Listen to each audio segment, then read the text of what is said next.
Over the years, a businessman from Canada has collected about 1,000 pairs of shoes, including some rare Air Jordans, along with more than 160 automobiles, including rare Ferraris.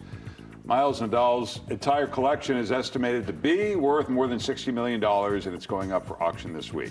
And Miles joins us now. Good morning, Good Miles. morning. Good morning, ladies and gentlemen, and it's a pleasure to be here. And it's very exciting for us because we're big fans of Chicago. One of our operations is Jameson Sotheby's International Realty, run by our partner, Chris Fuhrer. And so we have a great affection for the Windy City, and it's also very similar to Toronto. Yeah, that's what I hear. I wanted to start off because we are in Chicago with one of the main items, what's being auctioned off, at least from Chicagoans' perspective, the Air Jordan 1s that were worn and autographed by Michael Jordan when he was a rookie in 1985. Yeah, those are a very iconic pair, and I've had the privilege of spending some time with MJ. We actually have a life-size sculpture of him from the Delta Center, and those Air Jordan 1 Chicagos are they're the Chicago liveries, and they were autographed from his 1985 rookie season, and we bought them in the auction right after The Last Dance, if you remember. Yeah. And we're very blessed to have those, and those are a very special piece of history. What are those worth, and is there anything like this, perhaps, that you want to keep? So this labor of love has become a labor of labor recently. You know, when we start off with nothing, we now have almost 1,000 pair of sneakers, and so we'll keep about 100. And the rest will go to the charitable auction.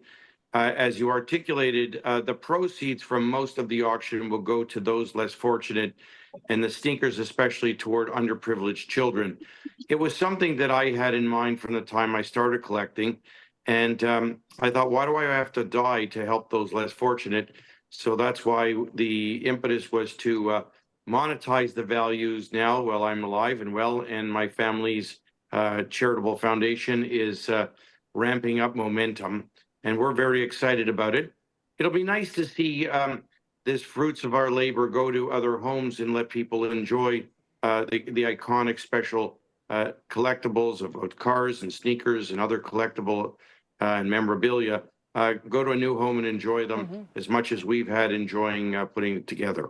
I wanted to ask about one item that I'm not familiar with. It's a Nike Waffle Moon shoe from 1972. It might go for $200,000 to $300,000. What makes this shoe so special?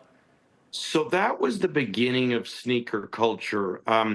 Bill Bowerman was the co-founder of Nike, together with Phil Knight, and that shoe was one of the 100 of the first 100 iconic ultimate sneaker collections. That was made in 1972 by Mr. Bowerman and his wife with a sneaker with a waffle iron in a kitchen in 1972, and the proceeds they were to be used by the Oregon State track team and the U.S. Olympic team back in '72. So that's really the beginning of where sneaker culture started to evolve. Well, let's take a look at one more. The Air Jordan 11 Derek Jeter from 2017. Well, that was a special, friends and family. It was commemorating the contribution that Derek Jeter made to the New York Yankees. It was a favorite of mine. I'm a big navy blue guy, and that was part of the Ultimate Sneaker Collection, the top 100. And it's a special sneaker, and it obviously elicits great memories in the minds of the Yankees. Miles, it is quite a collection. The Dare to Dream auction starts May 31st and ends June 1st. For more information, you can visit either rmsotheby's.com or milesnadal.com. Miles, thanks so much for joining us this morning. Thanks, Miles. It's a pleasure, and it's nice to be with our friends in Chicago, and hope to see you guys sometime in the future. That would be great.